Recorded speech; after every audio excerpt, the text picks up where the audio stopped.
오늘 본문을 통해서 연약한 자들을 통한 하나님의 역사 제목으로 하나님의 말씀을 나누겠습니다. 기차 선로에 보면은요, 선로 전환기라는 장치가 있습니다. 거대한 기차가 달려올 때 이 선로의 이 각도를 아주 미세하게 단 1도만 바꿔 놓아도 결국 그 기차는 수백 킬로미터 떨어진 전혀 다른 목적지에 도착하게 됩니다. 처음에는 눈에 보이지 않는 작은 차이 같지만은 시간이 흐를수록 그 결과는 엄청난 격차를 만들어냅니다. 오늘 우리가 나누게 될 노아의 세 아들 셈, 함, 야벳, 그 이야기가 바로 그래요. 그들은 새로운 언약의 주인공들이었습니다. 그러나 그들은 완벽한 사람이 아니었어요. 저마다 연약함이 있습니다. 노아마저도 허물이 있었습니다. 그런데 아버지의 실수라는 똑같은 상황 앞에서 세 아들이 보인 이 짧은 반응 하나가 그들 개인을 넘어서 인류 전체의 역사를 바꿔놓았습니다. 오늘 말씀을 통해서 우리가 어떤 태도로 또 인생의 선로를 설정해야 될지를 잘 묵상하시기를 바랍니다.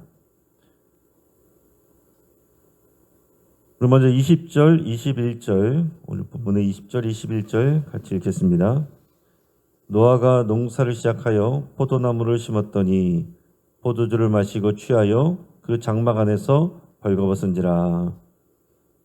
자, 홍수라는 엄청난 심판 속에서 살아남은 당대의 의인 노아이고, 그는 홍수 이후 처음으로 한 일은 이제 농사를 짓는 거였습니다. 그 중에서 이제 포도 농사를 졌는데 그 결실로 이제 포도주를 만들어서 마셨어요. 근데 성경은 노아가 취하여서 벌거벗은 채 잠들었다라고 그랬습니다. 하나님께서 뭐 그 행동을 정죄하는 내용은 나오지 않습니다. 그러나 물론 덕스럽지 않고 연약한 모습이에요. 어른으로서 별로 이렇게 좋아 보이는 모습이 아니죠. 부끄러운 모습입니다. 마치 마라톤 완주 직전에 넘어진 그런 챔피언과 같다라고 이렇게 비유를 할 수 있어요. 자, 1년 가까운 홍수의 공포를 이겨낸 신앙의 거장 노아이지만은 이런 노아도 평화가 찾아온 일상의 방심 앞에서 무너졌습니다. 결국 아버지의 연약함 때문에 나중에 보면 인생에 꼬이는 자녀와 후손들이 나오는 거예요. 우리도 큰 위기 때에는 정신을 바짝 차리고 기도를 합니다. 위기가 올 때는 우리가 잘 모였어요. 또 기도하고 긴장합니다. 그러나 정작 무너지는 때는 어떤 때냐면 모든 것이 평안할 때예요. 성공한 뒤에, 또 직장이 안정된 뒤에, 또 자녀들이 잘 풀린 뒤에 우리는 노아처럼 영적인 옷을 벗어버리곤 합니다. 선줄로 생각하는 자는 넘어질까 조심하라 라는 말씀처럼 그럼 우리는 평안할 때 더욱 깨어 있어야 됩니다. 이런 국제사회에서도 보면 그래요. 아주 나쁜 이 나라나 민족이 나라들을 괴롭히거나 독재자가 통치하거나 그래서 백성들이 고통하거나 어떤 큰 적이 있을 때, 큰 악이 있을 때 그때 많은 백성들이 고통합니다. 그럴 때 그 마음이 간절해지고 가난해집니다. 그런데 그런 주적이 없어지거나 독재자가 사라지거나 그래서 나라들이 독립을 하거나 그렇게 되면요. 처음에 평화가 옵니다. 그런데 조금 지나면 어떻게 되느냐. 사삽, 분열. 사람들이요. 너도 나도 자기들의 개인 주장이 세지면서 분열하는 일들이 생겨요. 그러니까 우리 개인적인 삶 가운데도 마찬가지입니다. 우리들이 어려운 일이 있을 때 정말 큰 어려움이 있을 때는요. 우리가 마음이 가난해지고 또 공동체에서도 하나가 되고 같이 기도하고 그런 상황이 되다가 평안해지면 그전에는 문제가 아니었던 일들이 수면 아래 있던 것들이 다 튀어 올라와서 작은 일들이었던 것들이 없었던 일들이 오히려 문제가 되고 하는 것을 보게 됩니다. 이 노아의 모습도 그랬다는 거죠. 그 앞에서 정말 그 어려운 노아 홍수의 그런 사건들을 정말 믿음으로 이겨낸 노아였지만은 평안해지니 자기도 모르게 그런 연약함이 드러났다 하는 얘기입니다. 이런 아버지의 수치를 목격했을 때 세 아들의 반응이 이제 극명하게 갈렸습니다. 오늘 본문 22절, 23절 같이 읽습니다. 가나안의 아버지 함이 그의 아버지의 하체를 보고 밖으로 나가서 그의 두 형제에게 알림해 셈과 야벳이 옷을 가져다가 자기들의 어깨에 메고 뒷걸음쳐 들어가서 그들의 아버지의 하체를 덮었으며 그들이 얼굴을 돌이키고 그들의 아버지의 하체를 보지 아니하였더라. 아멘. 자, 19절 말씀도 같이 있습니다. 노아의 이 세 아들로부터 사람들이 온 땅에 퍼지니라. 오늘 19절의 내용부터 먼저 이렇게 나눕니다. 성경은 셈, 함, 야벳 이 세 아들로부터 사람들이 온 땅에 퍼졌다라고 그랬어요. 그러니까 모든 인류가 망하고 셈, 함, 야벳 이 세 아들로부터 이제 인류가 퍼져나가게 되고 사람들이 많아지면서 이동을 하면서 또 그 지역에서 적응을 하고 그러면서 오늘날에 인종들이 나오게 됐다 이런 얘기들을 하게 됩니다. 이것을 굳이 이제 나눠서 보면은 셈, 함, 야벳이 있는데 셈이라는 말은 명성이라는 뜻입니다. 그러니까 주로 아시아권, 중동 지역 이 민족들의 조상이 됐어요. 그러니까 결국은 이 이스라엘 민족은 셈족의 후예들입니다. 이 성경의 구속사의 이 구속사가 이 셈족을 통해서 이루어지게 돼요. 그래서 영적으로는 하나님을 섬기는 신앙의 대를 잇는 핵심 줄기가 이 셈족이 됩니다. 그래서 우리도 찾아보면은 우리 민족은 그럼 어디냐? 우리 민족도 결국은 이 셈족에 연결된다라고 말할 수 있어요. 또 함족인 함이라는 말은 뜨겁다, 검다라는 뜻을 가진다고 합니다. 근데 주로 아프리카나 가나안 지역으로 퍼져나갔어요. 그러니까 주로 이제 아프리카 사람들이나 또 이제 성경에 나오는 이 가나안 민족 이런 사람들이 이제 함 족속의 함의 후손들이 되었다라는 얘기죠. 또 야벳은 확장하다는 그런 뜻을 갖고 있는데 주로 유럽 지역, 북방 지역, 즉 인도 유럽어족으로 되는 그런 사람들입니다. 그런 사람들로 이제 퍼져나가서 인종적으로, 문화적으로, 영토적으로 많은 확장을 이룬 이런 후손들이 됐습니다. 자, 그런데 오늘 우리가 읽은 내용에서처럼 세 아들이 아버지 노아의 연약함과 허물을 봤을 때 그 반응이 기록되어 있어요. 그 내용이 뭡니까? 함의 반응은 비난과 폭로였습니다. 함은 아버지 수치를 보고 밖에 나가서 형제들에게 떠벌렸어요. 함의 눈은 타인의 허물을 찾아내는 고성능 카메라 같았고 그 입은 확성기와 같았습니다. 그는 아버지를 존중하기보다 그의 실수를 조롱하고 또 비난하고 전파하면서 자신의 의로움을 드러내려고 했습니다. 그의 형들인 셈과 야벳의 반응은 어떤 거였습니까? 사랑과 덮음이었습니다. 이들은 옷을 가져다가 어깨에 메고 뒷걸음질 쳐서 들어갔습니다. 그리고 아버지의 허물을 보지 않으려고 애썼고 조용히 아버지 수치를 그 옷으로 덮어줬습니다. 여러분 오늘날의 이 SNS 문화를 보시기 바랍니다. 누군가의 실수 하나가 포착되면 순식간에 박제되고 공유가 됩니다. 세상은 함처럼 타인의 수치를 폭로하며 쾌감을 느낍니다. 익명이라는 그 아래서 사람들이 댓글을 달며 이 댓글 때문에 또 많은 연예인들이 또 많은 또 이런 공인들이 굉장히 스트레스를 받거나 정신적인 질병을 앓거나 그것이 또 그 사람에게서 결정적인 또 큰 상처를 주거나 하는 경우들을 봅니다. 사실이 아니어도 아니면 말고 하는 게 많아요. 무책임하게 넘어가는 그런 경우들도 많습니다. 최근에 이제 뉴스들도 보면 유명한 연예인들 또 가수들 행복하게 또 이제 결혼도 하고 잘 지내고 잘 나갔는데 또 이런 폭로가 이어지고 그런 것들이 확산이 되고 언론화가 되고 그러면서 재판을 받게 되고 그야말로 모든 명예가 땅에 떨어졌습니다. 근데 재판을 하고 1년, 2년 그런 지나고 나서 재판 결과는 무혐의로 결론이 났어요. 무혐의로 결론이 났지만 이미 그때는 사람들은 거기에 관심이 없어요. 그냥 그 사건이 있었던 것만 기억합니다. 그냥 그 한 사람의 인생이 그냥 나락으로 떨어져 버린 것입니다. 최근에는 유명 영화배우가 물론 허물이 있었지만은 또 이런 것들이 또 언론화가 되고 계속해서 사람들 입에 오르내리면서 결국에는 버티지 못하고 또 자살하는 그런 모습들도 있었어요. 하지만 교회는 또 우리 성도는 이불이 되어야 됩니다. 밖은 춥지만 이불 속에 들어가면 따뜻한 것처럼 우리의 공동체는 서로의 허물을 덮어주는 온기가 있어야 됩니다. 물론 죄를 덮어주라는 말은 아닙니다. 허물을 덮는다는 거예요. 이것을 우리는 잘 분별해야 되겠습니다. 우리 삶 가운데서도 배우자의 단점을 본다든가 자녀의 실수를 본다든가 동료의 약점을 보았을 때 여러분들은 입을 먼저 여십니까? 아니면 뒷걸음질 쳐서 옷을 가져오십니까? 사랑은 허다한 죄를 덮는다라고 그랬습니다.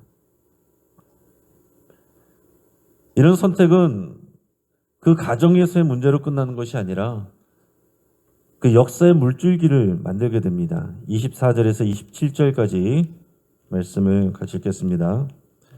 노아가 술이 깨어 그의 작은 아들이 자기에게 행한 일을 알고 이에 이르되 가나안은 저주를 받아 그의 형제의 종들의 종이 되기를 원하노라 하고 또 이르되 셈의 하나님 여호와를 찬송하리로다. 가나안은 셈의 종이 되고 하나님이 야벳을 창대하게 하사 셈의 장막에 거하게 하시고 가나안은 그의 종이 되게 하시기를 원하노라 하였더라. 아멘. 자, 노아가 일어나서 이 일어난 상황들을 보고서 이 함의 자녀 가나안을 저주를 합니다. 그냥 우리가 읽을 때는 사실은 이제 잘 이해가 되지 않습니다. 함이 잘못했는데 그 자녀가 이제 저주를 받아요. 셈과 야벳은 축복을 받습니다. 그러나 역사를 통해서 보면 그 영향력이 함보다는 이 가나안 그 후손이 더 큰 어떤 대표성을 가지고 영향력이 있었기 때문에 그런 것으로 생각이 됩니다. 여기서 노아는 셈의 하나님을 찬양하라 그랬습니다. 셈의 하나님을 찬양하라. 이 축복대로요. 이 셈의 후손을 통해서 하나님의 역사가 이루어집니다. 하나님께서 이 셈족의 하나님이 되세요. 이 셈의 후손을 통해서 아브라함이 나오고요. 모세가 나오고 다윗이 나오고 예수 그리스도가 오셨습니다. 영적인 축복의 통로가 되고 영적인 가문이 될 뿐만 아니라 영적인 민족이 돼요. 야벳은 창대케 되는 복을 받았습니다. 실제 역사 속에서 야벳의 후손, 주로 유럽, 또 서구권, 이 민족은 전 세계로 확장이 됐고요.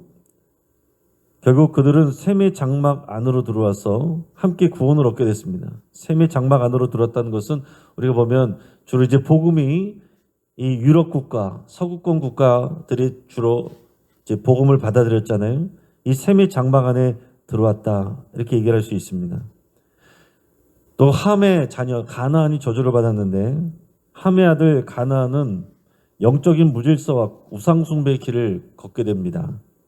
그리고 예언처럼 셈의 후손인 이스라엘 민족에게 정복당하게 되죠. 한참 후의 일입니다. 한참 후에 일어날 일인데 이것이 미리 이 노아의 사건 때 이미 이렇게 축복과 저주로 그대로 미리 예언이 된 것입니다. 그래서 셈의 후손 이스라엘 민족에게 이 함의 자녀 가나안의 족속이 정복당하잖아요. 오늘 그 역사가 이 노아의 이야기에서 그대로 미리 예언되었습니다. 여러분 이것은 영적인 유전과 같아요. 부모가 하나님 앞에 보인 신앙의 태도는 그 자녀라는 밭에 그대로 심겨집니다. 함이 보여준 권위에 대한 불순종, 이것은 그의 후손들에게 영적인 교만과 타락의 씨앗이 되었습니다. 그럼 오늘 우리의 행동은 우리에게만 영향을 미치는 것이 아니라 우리의 자녀들과 가족들에게 영향을 미치고 또 우리 후손들에게도 영향을 미칩니다. 말씀을 정리합니다. 치매에 걸려서 정신이 혼미해진 한 아버지가 있어요. 어느 날 온 가족이 모인 식사 자리에서 아버지가 그만 실수를 해서 바지에 소변을 지리고 말았습니다. 주변은 조용해졌고 어린 손자들이 킥킥거리면서 웃고 있었습니다. 그때 큰아들이 조용히 일어나서 자신의 겉옷을 벗어 아버지의 허리 아래를 감쌌습니다. 그리고는 아버지의 귀에 이렇게 속삭였어요. 아버지, 괜찮아요. 저도 어릴 때 아버지 등에 엎혀서 참 많이도 지렸잖아요. 이제는 제가 덮어드릴게요. 그 아들은 아버지를 부축해서 화장실로 갔고 그 식탁에서 있었던 소라는 깊은 감동으로 바뀌었습니다. 사실 우리 모두는 노아처럼 벌거벗은 부끄러운 존재들이에요. 하나님 앞에서 우리는 죄와 수치로 인해서 부끄러운 사람들입니다. 숨길 수가 없어요. 그때 예수 그리스도께서 어떻게 하셨습니까? 예수님은 십자가에서 자신의 몸이 발가벗겨지는 수치를 당하시면서까지 자신의 의로 우리의 옷이 되어주셨습니다. 우리의 허물을 덮어주셨어요. 그래서 오늘 우리가 이 자리에 있는 것입니다. 에덴 동산에서 하나님이 짐승의 희생제물을 삼아 가죽옷으로 아담과 하와의 수치를 가려주셨던 것처럼 결국에는 하나님의 아들 예수 그리스도의 생명의 값으로 예수 그리스도로 우리의 수치를 가려주는 옷이 되게 하셨다라는 거예요. 근데 인간은 어떻게 했습니까? 인간은 무화과나무 잎으로 자기 스스로를 가리려고 했어요. 지금도 우리는 무화과나무 이파리 같은 그런 연약한 것들로, 인간적인 것들로 우리 자신을 포장하고 가리려고 해요. 그러나 그것은 영원하지 않습니다. 일시적인 것입니다. 우리의 직분이나 타이틀이나 우리의 경제력이나 우리의 스펙이나 이력서 가지고서 우리가 가려지는 것이 아닙니다. 오직 예수 그리스도로만 우리가 가려질 수가 있고, 그래서 우리가 예수 그리스도 안에서만 우리 삶의 의미가 있어요. 우리는 모두 그런 하나님의 덮어주시고 가려주시는 은혜를 입은 사람들입니다. 그러므로 이제 우리도 함의 길을 버리고 셈과 야벳의 길로 갈 수 있기를 바랍니다. 타인의 허물을 보았을 때 비난의 입을 닫고 또 사랑의 옷을 메고 뒷걸음질 쳐 갈 수 있기를 바랍니다. 우리의 그 덮어주는 선택 하나가 우리의 가정을 살리고 우리의 자녀와 가문의 역사를 바꾸는 또 축복의 시작이 될 것입니다. 한번 기도하겠습니다. 오늘 말씀을 붙잡고 함께 기도합니다. 우리의 연약함을 여러분 이 시간 고백하고 넘어지거나 시험 들지 않도록 여러분 기도할 수 있기 바랍니다. 우리 주님이 말씀하셨습니다. 매일같이 너희는 기도하되 시험에 들지 않도록 주의하고 기도하고 악에 빠지지 말라고 그랬습니다. 오늘 하루를 또 우리의 삶을 주님 앞에 고백하며 그렇게 기도할 수 있기 바랍니다. 또 남의 허물을 확신하는 입이 아니라 확산하는 입이 아니라 또 덮어주는 손길이 되기를 여러분 결단하며 기도할 수 있기 바랍니다.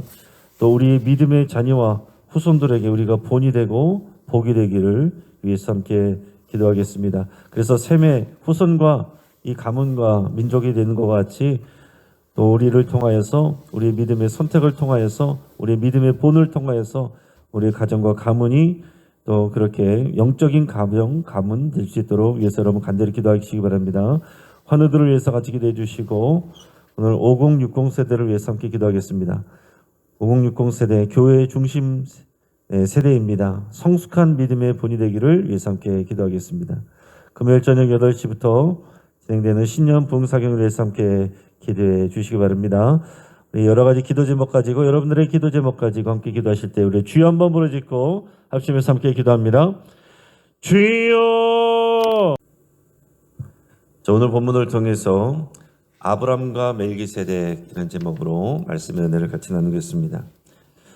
오늘 창세기 14장을 보면 성경에서 굉장히 독특한 그런 내용이 나옵니다. 자, 13장까지 12장 13장까지는 이 아브람 개인과 그리고 그 가족의 이야기를 다뤘습니다. 근데 14장에 들어오면서는 이제 내용이 더 확장이 돼요. 시야가 넓어지면서 이 고대 근동의 거대한 국제 전쟁에 아브라함이 또 개입을 하게 됩니다. 그러면서 그 아브라함의 위상이 굉장히 확장되고 커지게 됩니다. 그래서 오늘 이 14장은 단순히 아브라함의 영웅남을 기록한 것만이 아닙니다. 자, 구속사적으로 볼 때는 하나님께서 이 사건을 통해 두 가지를 보여주시는데, 하나는 하나님께서는 개인의 삶뿐만이 아니라 인류 역사의 거대한 전쟁과 흐름을 주관하시는 그런 역사의 주인이시다라는 것을 보여줍니다. 또 하나는 세상의 힘이 지배하는 역사 한복판에 하나님이 세우신 예배자인 이 아브라함과 또 영원한 대제사장으로 나오는 이 멜기세덱이 어떻게 하나님의 구속사를 이뤄가는가 하는 것을 보여준다고 할 수 있어요. 그럼 바다에 가면 이제 서핑 타는 사람들이 있잖아요. 파도를 타는 사람들이 있습니다. 그 사람들에게 있어서 가장 무서운 것은 집채만한 파도가 아닙니다. 그 사람들은 높은 파도가 오면 좋아요. 그 사람들은 파도를 타지 못하고 휩쓸리는 것을 무서워합니다. 자, 파도를 타는 법을 아는 서퍼에게는 큰 파도는 두려움이 아니에요. 오히려 더 높이 비상하는 기회가 됩니다. 창세기 14장은 이 고대 근동의 거대한 전쟁이라는 이 집채만한 파도가 온 사건이라고 할 수 있습니다. 그의 조카 아브라함의 조카 롯도 그 파도에 휩쓸려 갔어요. 하지만 아브라함은 이 믿음의 보드를 타고 그 파도를 넘어 승리를 거둡니다. 그래서 무명이었던 아브라함이 굉장히 유명해지는 국제적인 인사가 되는 그런 내용이다 하는 얘기예요. 하나님께서 위기를 기회를 삼으셨고 또 이를 통해서 또 아브라함을 또 그 위상을 높이시고 또 영향력을 더 크게 하셨다라고 할 수가 있어요.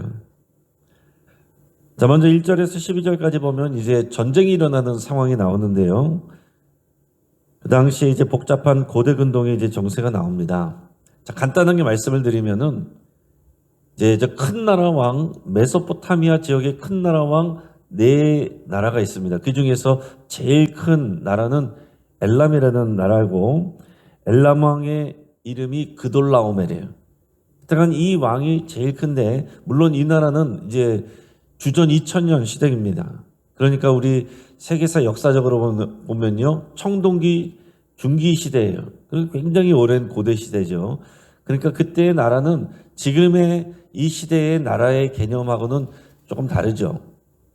그렇게 크지는 않은 것입니다. 그래도 그 중에서 엘람이라는 나라는 이 메소포타미아 지방에서 굉장히 큰 영향력을 또 과시하는 큰 나라이고, 그와 함께 한 나라들은 또 중간 규모의 이제 도시국가 정도 되는 나라들이었습니다. 그 네 나라가 있고, 여기에 이 가나안 지방 근처에 염해, 이 사해 근처에 있는 5개 나라가 있습니다. 5개 나라가 있는데 그 중에 하나가 이제 소돔이 들어있는 거예요. 소돔과 고모라에 소돔이 들어있습니다. 이 5개의 나라들은요, 작은 도시 국가들이에요. 작은 도시 국가들이 이 위에 있는 큰 4개 국가, 여기에 이제 조공을 바치는 관계였습니다. 근데 어느 날 이 5개의 작은 국가들이, 도시 국가들이 반역을 한 거예요. 더 이상 우리가 조공을 바치지 않겠다. 그러니까 이 엘람왕 그돌라오멜을 비롯해서 4개의 연합국이 쳐들어온 것입니다. 자, 아브라함이 있던 곳에서 대략적으로 가나안 땅에 오는데 약 1600km 정도, 1700km 그 사이 정도 된다고 했는데, 그 정도 거리를 이 4개 연합국이 쳐들어온 거예요. 그래서 이 반역한 도시 국가들을 응징하기 위해서 와서 결국 이 소돔과 고모라도 이 도시 국가들도 같이 함락시키고 모든 재물과 사람들을 잡아갑니다. 근데 문제는 뭐예요? 아브라함이 상관하지 않을 수도 있었는데 상관할 수밖에 없는 것은 그 소돔 땅에 살고 있던 조카 롯과 그의 모든 가족들이 같이 잡혀가게 된 것이죠. 자, 롯을 생각해보면 어떻습니까? 조카 롯은 육신적인 눈을 들어서 봤을 때에 에덴 동산 같았던 이 소돔 땅을 선택을 했습니다. 하나님과 전혀 상의하지도 않았습니다. 믿음으로 선택하지 않았어요. 그냥 인간적인 생각으로 선택을 했는데 그 결과는 보면 어떻습니까? 그 화려함의 끝은 약탈당하고 포로당하는 일이었어요. 그러니까 여러분, 사람이 하는 일이 그렇습니다. 우리가 이 땅에서 아무리 꾀를 쓰고 우리가 우리의 계획을 세워도요, 하나님을 떠나서 살아가는 인생은 결국에는 허무함이 남습니다. 자, 롯은 마치 어떻게 보면 비유한다면 화려한 네온사인에 이끌려 들어갔다가 거기서 나오지 못하고 파닥파닥거리고 있는 불나방 같은 그런 모습과 같은 거예요. 화려한 모습, 화려한 세상으로 따라 들어갔다가 거기서 그 세상의 소용돌이, 이 전쟁의 소용돌이에 휩쓸려 버리고 말았습니다. 이 소식을 이제 아브라함이 들었죠. 한 도망자로부터, 거기서 포로로 끌려갔다 도망온 한 사람으로부터 이 소식을 들었습니다. 아브라함은 계산하지 않고 이제 롯을 구하러 갑니다. 그리고 믿음으로 하나님을 신뢰했어요. 자, 인간적으로 생각하면 어떻습니까? 조카 롯이 그의 삼촌되는 아브라함보다 더 욕심을 내고서 좋은 땅을 차지해서 갔잖아요. 근데 이런 어려운 일을 당했습니다. 아브라함이 이 내용을 들었을 때 그놈 잘 됐구만 이렇게 생각하지 않았습니다. 욕심 많은 조카였지만은 하나님을 믿고 신뢰하는 아브라함이기 때문에 기꺼이 생명의 위협을 무릅쓰고 조카 롯과 가족들을 구하러 떠납니다. 이것도요, 인간적인 생각으로 생각하면 불가능한 일이에요.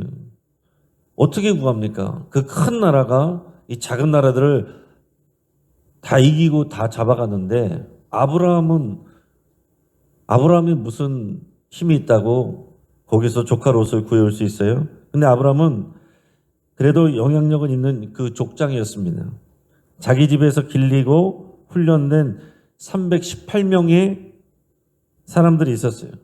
318명의 남자들을 훈련시켜서 데리고 있었는데 그 사람들을 데리고 추격해서 쫓아갑니다. 롯을 구하러 추격해서 쫓아가는데 북쪽에 있는 단 지역까지 쫓아갔다 이렇게 기록이 되어 있습니다.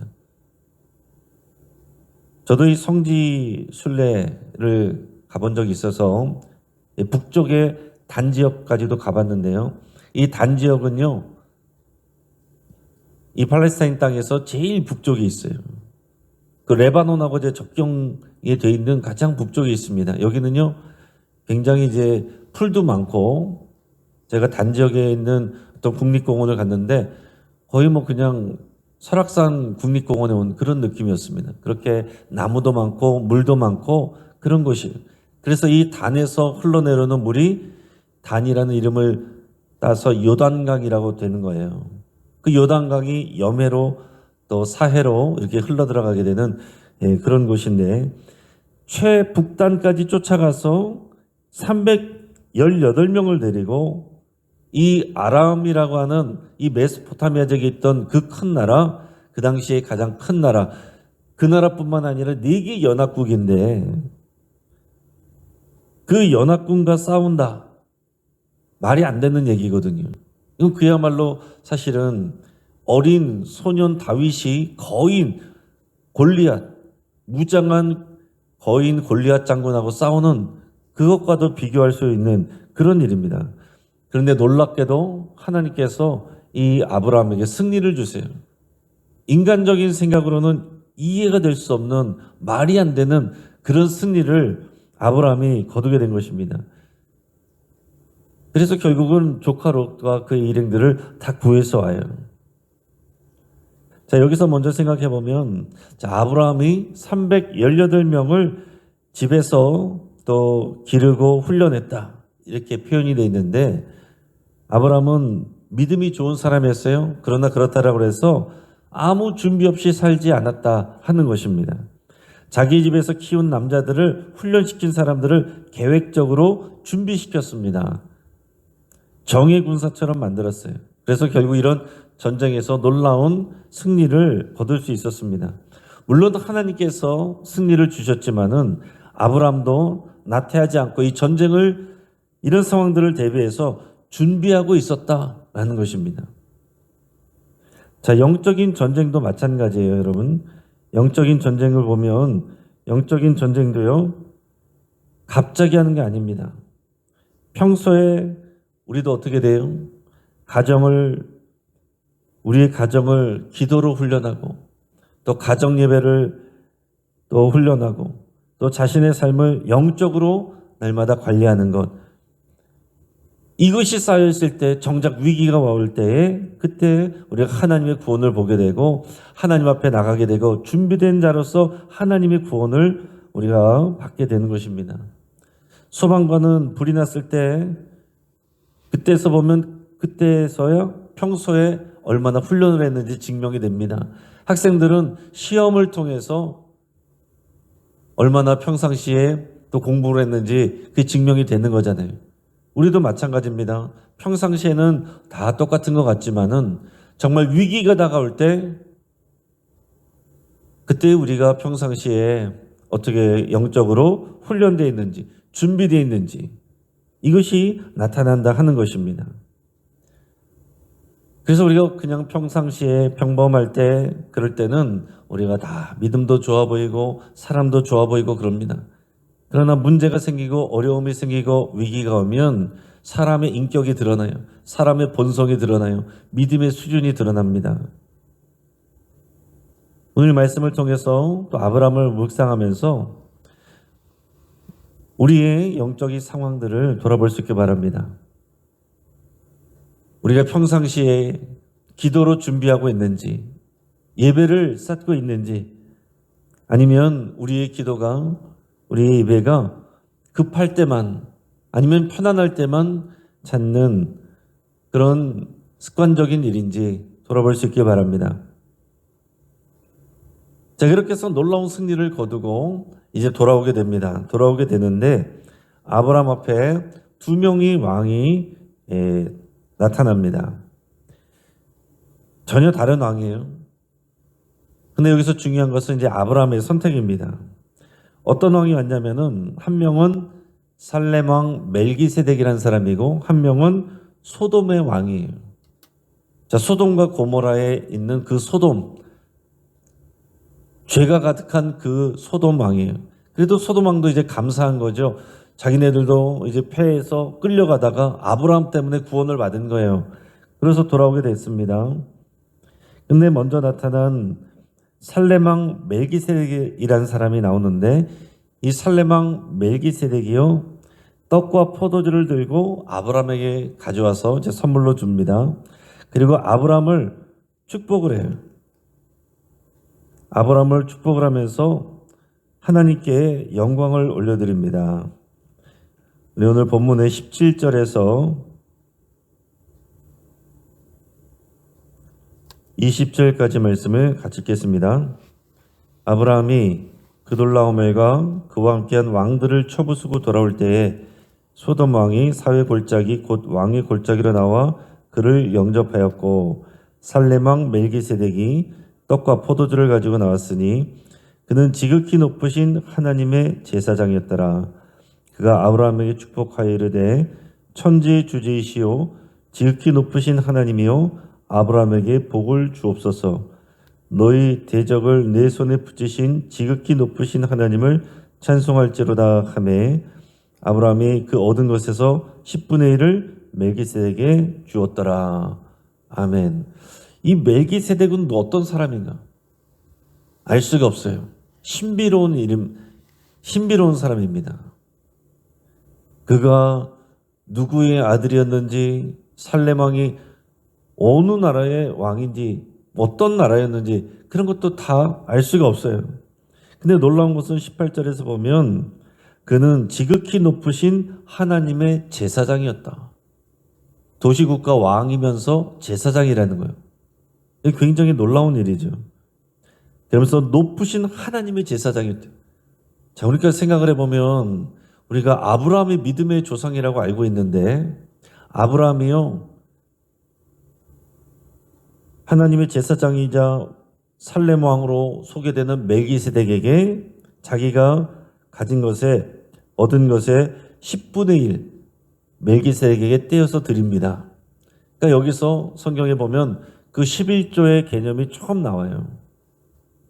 그러니까 아브라함이 섬겼던, 아브라함이 또 멜기세덱에게 10분의 1을 드렸던 이 내용이 여기가 나옵니다. 자, 그래서 이 내용을 나중에 히브리서에 보면요, 히브리서 7장에서 이 멜기세덱 왕에 대해서 다뤘는데 거기서도 이렇게 표현이 됩니다. 그는 의의 왕이고 다음은 살렘 왕이고 평강의 왕이다. 아버지도 없고 어머니도 없고 족보도 없고 시작한 날도 없고 생명이 끝도 없어 하나님의 아들과 닮아서 항상 제사장으로 있느니라. 자, 아들도 없어요. 소개되지 않으니까. 아버지도 없어요. 따로 육신의 아버지가 소개되지 않습니다. 그러니 영원히 제사장으로 남아있다는 얘기죠. 왕이면서 제사장이었다. 이런 모습들이 예수 그리스도를 예표한다라는 거예요. 히브리서에서 영적으로 그렇게 해석을 했습니다. 그러니까 오늘 이 창세기에서 나오는 고대 근동시대의 살렘 왕이라는 사람은 굉장히 신비로운 사람이고 하나님의 제사장이자 왕 같은 사람이고, 이 사람은 아브라함에게 11조를 받은 사람이고, 이 사람은 예수님을 예표하는 사람이었다라는 것입니다. 자, 그런데 한편 소돔 왕이 또 그 다음에 나와요. 소돔 왕은 이렇게 얘기를 합니다. 고마움을 표현하면서 21절, 24절, 21절에서 24절까지 말씀을 읽어보겠습니다. 소돔 왕이 아브라함에게 이르되 사람은 내게 보내고 물품은 내가 가지라. 아브라함이 소돔 왕에게 이르되 천지의 주제시오 지극히 높으신 하나님 여호와께 내가 손을 들어 맹세하노니 네 말이 내가 아브라함으로 치부하게 하였다 할까요? 내게 속한 것은 실 한 오락이 들매끈 한 가닥도 내가 가지지 아니하리라. 오직 젊은이들이 먹은 것과 나와 동행한 아넬과 에스골과 마므로의 분깃을 제할지니 그들이 그 분깃을 가질 것이니라. 아멘. 자, 소돔 왕이 세속적인 제안을 한 거예요. 자, 구해온 사람들은 나한테 보내고 물건은 네가 가져라. 좋은 거 아니에요? 그렇게 애쓰고 수고하고 왔는데 왜 전리품이라도 챙겨야 되는 거 아닙니까? 근데 이것은 아브라함의 노고를 인정해 주는 척하면서 소돔 왕이 이 세상의 부여 속에 아브라함을 조종하려는 그런 교묘한 전략이라고 볼 수 있습니다. 소돔 왕이 위에서 아브라함을 치하하는 그런 모습이에요. 인간적으로 생각하면 준다는데 받는 게 이익이죠. 그렇잖아요? 그런데 아브라함은 이것을 거절했습니다. 나는 됐고요. 나와 함께 있던 이 318명의 이 젊은이들, 그리고 함께 싸웠던 사람들, 그 사람들의 몫만 주십시오. 저는 됐습니다. 나는 하나도 받지 않겠습니다. 그 이유가 뭐예요? 23절에서 당신이 지금 하는 말은 이런 전리품들을 돈을 나에게 주고서 내가 이 아브라함을 부유하겠다. 내가 그랬다. 아브라함은 내 밑에 있는 사람이다. 이러려고 한다는 거예요. 그래서 모든 영광을 누가 받는다는 거예요? 소돔 왕이 받으려고 한다는 겁니다. 그래서 안 하겠다는 거예요. 아브라함이 하는 말은 뭐예요? 나는 오직 천지의 주관자이신 하나님께만 영광을 올려드립니다. 하나님께 영광을 올려드리기 위해서 내 이익을 포기합니다. 그런 표현이에요. 자, 이제 말씀을 정리합니다. 그러니까 아브라함은 칼을 쓰는 전쟁에서만 이긴 게 아니라 더 무서운 영적 전쟁에서 이긴 거예요. 그것은 뭡니까? 유혹이에요. 유혹.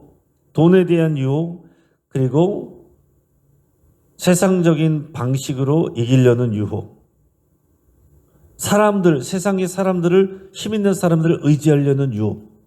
이것을 이기고 오직 하나님께만 영광을 올려드리고, 그리고 하나님만 의지했던 믿음의 사람이다 하는 얘기예요.